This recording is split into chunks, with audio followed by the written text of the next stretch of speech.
नमस्कार दोस्तों, मैं आचार्य वसुधा हार्दिक अभिनंदन करती हूँ आप सभी का आपके अपने YouTube चैनल गुरु सप्तऋषि ज्योतिष शिक्षण संस्थान की ओर से। दोस्तों, आज के वीडियो में हम बात करेंगे कैसा रहेगा 21 नवंबर से लेकर 27 नवंबर तक का ये सप्ताह ग्रह गोचर की दृष्टि से आपके लिए।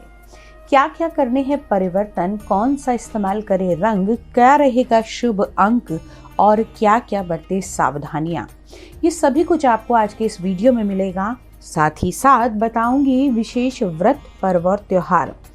इसके अलावा अगर आप हमसे कुछ विशेष जानकारी पाना चाहते हैं तो वो भी आप कमेंट बॉक्स में लिख सकते हैं। तो दोस्तों, चलिए बात करते हैं साप्ताहिक राशिफल के बारे में। लेकिन उससे पहले आप सभी से अनुरोध करूंगी कि यदि अब तक आपने चैनल को सब्सक्राइब नहीं किया है तो प्लीज सब्सक्राइब कर दीजिए, ताकि आने वाले सभी वीडियो आपको समय से मिल सके। साथ ही साथ बेल आइकॉन को दबाना ना भूलें, ताकि कोई भी वीडियो का नोटिफिकेशन बाकी ना रह जाए।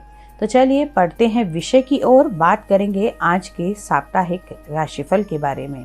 सबसे पहले जान लेते हैं ग्रह गोचर की स्थिति और व्रत, पर्व और त्योहार। 21 तारीख से 27 तारीख के बीच में सबसे पहले 21 नवंबर को पड़ेगा सोम प्रदोष का व्रत। 22 नवंबर को जो लोग मासिक शिवरात्रि करते हैं वो इस दिन कर सकते हैं। इस बार चतुर्दशी का क्षय रहेगा और 23 तारीख को यानी कि 23 नवंबर 2022 को अमावस्या की तिथि रहेगी। दोस्तों, ये तो है विशेष व्रत, पर्व और त्योहार। उसके अलावा 25 नवंबर को शुक्र, जो अभी तक अस्त चल रहे थे, तारा डूबा हुआ था, जिनके कारण विवाह के कार्य नहीं हो पा रहे थे, तो 25 तारीख को शुक्र उदय होगा। तो अब जान लेते हैं आप लोगों का राशिफल।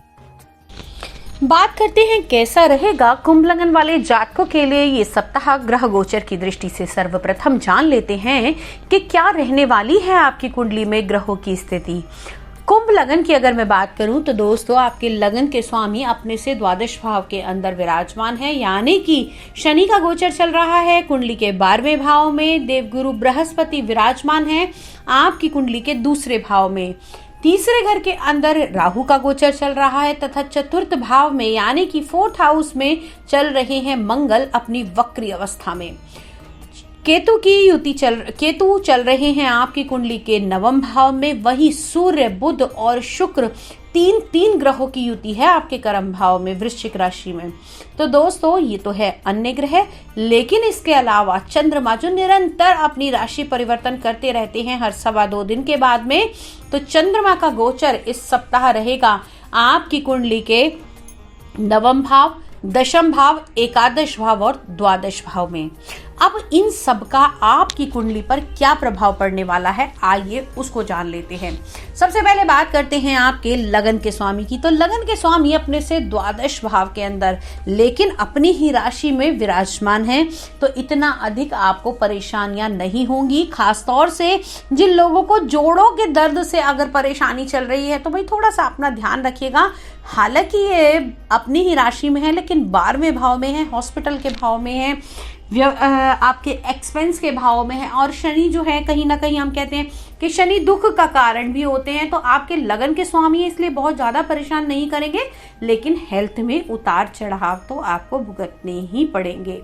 अब बात कर लेते हैं आपकी कुंडली के दूसरे भाव के बारे में, जहां पर देवगुरु बृहस्पति अपनी ही राशि में विराजमान है। तो कुटुंब का पूर्ण सहयोग आपको प्राप्त होगा इस सप्ताह के अंदर। और खास तौर से अगर मैं बात करूं, इस सप्ताह में जैसे ही सेकेंड वीक आएगा सप्ताह का, वो सेकेंड डे आएगा सप्ताह का, वो आपके लिए बहुत ही शुभ रहने वाला है। इस सप्ताह में आप लोगों को अपने मेंटल लेवल के हिसाब से, यानी कि अगर मैं कहूं कि आपको आपकी कैपेबिलिटी का इस्तेमाल करते हुए अपनी लाइफ के बड़े डिसीजन इस समय में लेने पड़ेंगे।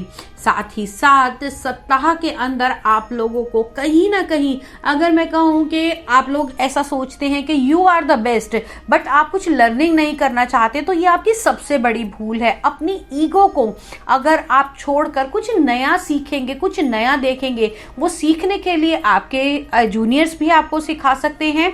तो इस सप्ताह के अंदर आप अपने जूनियर्स के काम को सराहना कीजिए और साथ ही साथ उनसे नए आइडियाज लेकर अपने प्रोजेक्ट को अच्छे से आगे तैयार करिए, तो आपके लिए ये बहुत ही शुभ रहेगा। इस सप्ताह में आपको कुछ गुड न्यूज मिल सकती है। वो गुड न्यूज कौन सी होगी? आपके कारोबार से जुड़ी हुई। अगर आप इमिटेशन ज्वेलरी का, लेडीज से जुड़े हुए किसी काम को करते हैं, या फिर मैं कहूँ अगर किसी गवर्नमेंट सेक्टर पर हैं, कोई नेता हैं, किसी प्रकार की आप जज हैं, वकील हैं, तो आप लोगों के लिए ये जो वीक है ये बहुत लाभकारी हो सकता है। इस सप्ताह के अंदर आपको नई अचीवमेंट, नई अपॉर्चुनिटीज भी देखने को मिलेंगी और साथ ही साथ ये सप्ताह आपके नए लाइफ गोल्स को भी डिस्कस करने का मौका देगा और आप अपने नए लाइफ गोल बनाएंगे। इस सप्ताह को और भी ज़्यादा अगर आपको अच्छा बनाना है तो कोशिश कीजिए आप अपने परिवार के, यानी कि अपने जीवन साथी के, अपने परिवार के सदस्यों का पूर्ण सहयोग लें और उनकी सलाह के द्वारा अगर आप आगे बढ़ेंगे तो आपके लिए बहुत बेनिफिट पूर्ण रहेगा। अब बात कर लेते हैं उन लोगों के लिए जो काम करते हैं खाने पीने का, इलेक्ट्रिक का भी काम करते हैं। अगर आप किसी प्रकार का ट्रिम्बल का कार्य करते हैं, या फिर मैं कहूँ अगर आप किसी भी ऐसी चीज़ से जुड़े हुए हैं जिसमें लेडीज से जुड़ी हुई आइटम्स हैं, तो आप लोगों के लिए इस सप्ताह में कुछ नया आपको देखने को मिल सकता है। अगर आपका पैसा भी आपके बिजनेस में रुका हुआ था, इन सभी महकमों में रुका हुआ था, तो वो भी वापस आने की संभावनाएं आपकी बनी हुई हैं। इस सप्ताह के दौरान आप लोगों के रिलेशनशिप में भी एक नई मजबूती आती हुई दिखाई देगी। लकी कलर आप लोगों के लिए रहने वाला है इस सप्ताह के अंदर तोतिया कलर, ग्रीन कलर, और लकी नंबर आपके लिए रहेगा नंबर 7। दोस्तों, ये तो है साप्ताहिक राशिफल ओवरऑल। यदि आप व्यक्तिगत रूप से अपनी कुंडली का विश्लेषण कराना चाहते हैं, घर या फैक्ट्री का वास्तु कराना चाहते हैं, या फिर हमसे किसी भी प्रकार की सलाह लेना चाहते हैं, तो आप हमसे जुड़कर सलाह ले सकते हैं। नंबर आपको डिस्क्रिप्शन बॉक्स में मिल जाएगा। साथ ही साथ अगर आप लोग ज्योतिष, एस्ट्रोलॉजी, वास्तु हमसे सीखना चाहते हैं तो आप हमसे जुड़ सकते हैं। अगले वीडियो में आपसे फिर से मुलाकात करूंगी। तब तक के लिए जय मां भगवती।